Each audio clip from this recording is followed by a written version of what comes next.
Hello everyone. मैं हूं संदीप कुमार और आप देख रहे हो आपका अपना YouTube channel learn English with Sandeep sir. देखिए, आज हम क्लास 10th की एक महत्वपूर्ण poem, important poem the ball poem को डिस्कस करेंगे। आप सभी से मेरी रिक्वेस्ट है, वीडियो में आगे बढ़ने से पहले आप चैनल को सब्सक्राइब कर लेंगे। कंटेंट अगर आपको पसंद आता है तो आप ज़रूर लाइक करेंगे। इसी के साथ हम आगे बढ़ते हैं, तो लाइन बाय लाइन डिस्कस करेंगे the ball poem. A boy loses a ball. एक लड़का जो होता है वो बॉल को लूज़ कर देता है, खो देता है। ही इज़ वेरी अपसेट, वह परेशान है। A ball does not cost much. एक बॉल की कीमत ज़्यादा नहीं है। Nor is it difficult to buy another ball. और न ही डिफ़िकल्ट है, it is difficult to buy another ball. और न ही दूसरी बॉल को ख़रीदना डिफ़िकल्ट, दूसरी बॉल को ख़रीदना बड़ी बात नहीं है। Why then is the boy so upset. तब बॉय इतना अपसेट क्यों है। Read the poem to see. Poem को रीड करेंगे ये देखने के लिए। What the poet thinks has been lost. Poet क्या सोचता है, poet what the poet thinks, poet क्या सोचता है कि जो बॉल गवाई है लड़के ने उसके बारे में। And what the boy has to learn. और बॉय को क्या लर्न करना है, सीखना है from the experience of losing something. कोई चीज़ खो जाए उसके एक्सपीरियंस से। तो देखो, हम लाइन बाय लाइन डिस्कस करेंगे। What is the boy now who has lost his ball. कि अब लड़का जो है ना, what will the boy do. इसका अर्थ इस तरह से लेंगे कि लड़का क्या करेगा। Who has lost his ball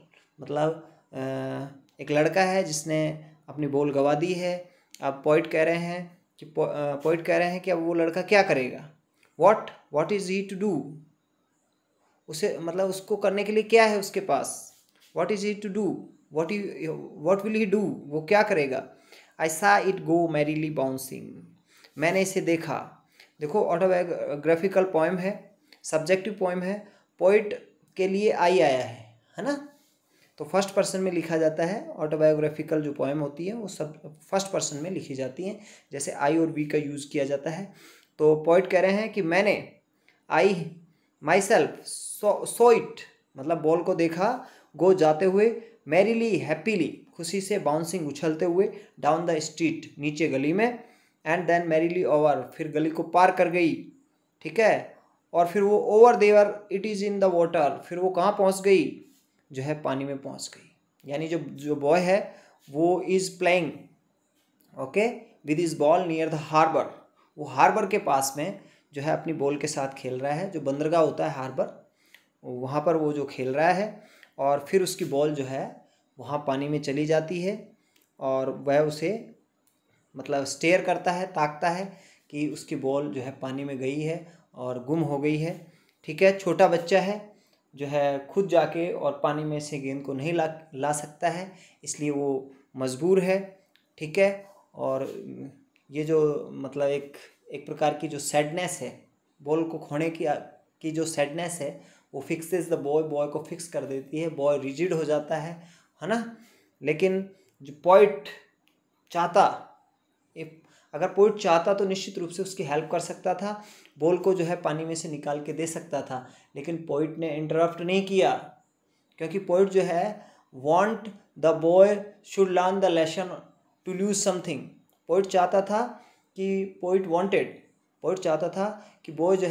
कुछ खोने के लेसन को ग्रहण करे। ले देखो, no use to say O there are other balls. Poet कहते हैं कि ये कहने का कोई फ़ायदा नहीं है कि बहुत सारी बॉल्स हैं। देयर आर अदर बॉल्स भी हैं। ठीक है। An ultimate shaking grief fixes the boy. ये जो अल्टीमेट शेकिंग ग्रीफ एक जो हिला देने वाला दुख, बहुत भारी दुख है ना। अल्टीमेट शेकिंग ग्रीफ, अच्छे से हिला देने वाला, अच्छे से व्यक्ति को डिसअपॉइंट कर देने वाला, डिप्रेस्ड कर देने वाला है ना। ये जो दुख है वो फिक्सेस द बॉय, वो लड़के को फिक्स कर देता है। लड़का बिल्कुल सैडनेस में चला जाता है। ओके, वो रिजिड है। ठीक है। एज ही स्टैंड्स रिजिड, वो बिल्कुल यथावत खड़ा है, बिल्कुल स्ट्रेट वे में, ओके। रिजिड मतलब विदाउट मूविंग। ट्रैम्बलिंग कांप रहा है। Staring down all his young days, और वो घूर रहा है ऑल हिज यंग डेज, अपने यंग डेज को जो है याद कर रहा है। Memorising his young days into the harbour, okay, harbour में। वेयर हिज बॉल वेंट, मतलब जहाँ उसकी बॉल गई।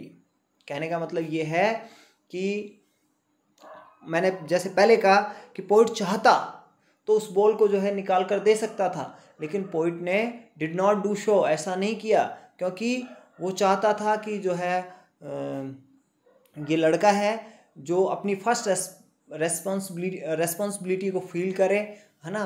क्योंकि देखो बॉल का खोना उसके लिए जो है बॉल का खोना जो है उसके लिए मतलब पहली बार वो जो है किसी चीज़ से अलग हो रहा है, सेपरेट हो रहा है, किसी चीज़ को खो रहा है, तो मतलब लॉस मतलब किसी चीज़ को लूज करने को उसे सहन करना आना चाहिए, okay. He should learn how to bear कि किस तरह से बेयर करते हैं लूजिंग समथिंग, जब हम किसी चीज़ को खोते हैं तो उसको कैसे सहन किया जाए, उसको सीखना चाहिए, ठीक है। I would not introduced on him, और फिर पॉइंट कह रहे हैं कि मैं इंटरप्ट नहीं करूँगा उसको, मैं किसी तरह का कोई इंटरफेयर नहीं करूँगा। ए डाइम अनदर बॉल, ओके। दूसरी जो बॉल आएगी वो अधिक पैसों की नहीं होगी। द अदर बॉल डज मतलब विल नॉट कॉस्ट मच, उसका मतलब डज नॉट कॉस्ट मच, उसके अधिक कीमत नहीं है, ओके। वो ए डाइम में मतलब 10 सेंट का एक डाइम होता है, ये एक यूएस करेंसी में डाइम चलता है। इज़ वर्थलेस, वो यूजलेस है, ठीक है। क्यों यूजलेस है कि हम जो है एक डाइम में जो है उस बॉल को तो उस जैसी बॉल को तो जो है खरीद कर जो है उसको दे सकते हैं बच्चे को, लेकिन बच्चे की जो है ना मेमोरीज जो है उस बॉल के साथ अटैच है। इसलिए यहाँ पर जो है ना मनी को भी एक्सटर्नल बताया गया है कि मनी से दूसरी बॉल आ जाएगी, लेकिन जो उसकी मेमोरीज जो जुड़ी हुई है उस बॉल के साथ, ठीक है। तो यहाँ पर पॉइंट यही चाहता है कि बच्चा अपनी फर्स्ट रेस्पॉन्सिबिलिटी को फील करे और बच्चा ये सीखे कि जो है इस मटेरियलिस्टिक वर्ल्ड में बहुत सारी चीज़ें होंगी आगे उसको मिलेंगी जो वो खोएगा, तो खोने को कैसे सहन किया जाता है, how to bear when we lose something, जब हम कुछ खोते हैं तो उसको कैसे सहन किया जाए। पोइट बच्चे को ये सिखाना चाहता है। ही सेंसेज फर्स्ट रेस्पॉन्सिबिलिटी, बच्चा पहली रेस्पॉन्सिबिलिटी को फील करता है इन अ वर्ड ऑफ पोजेशंस।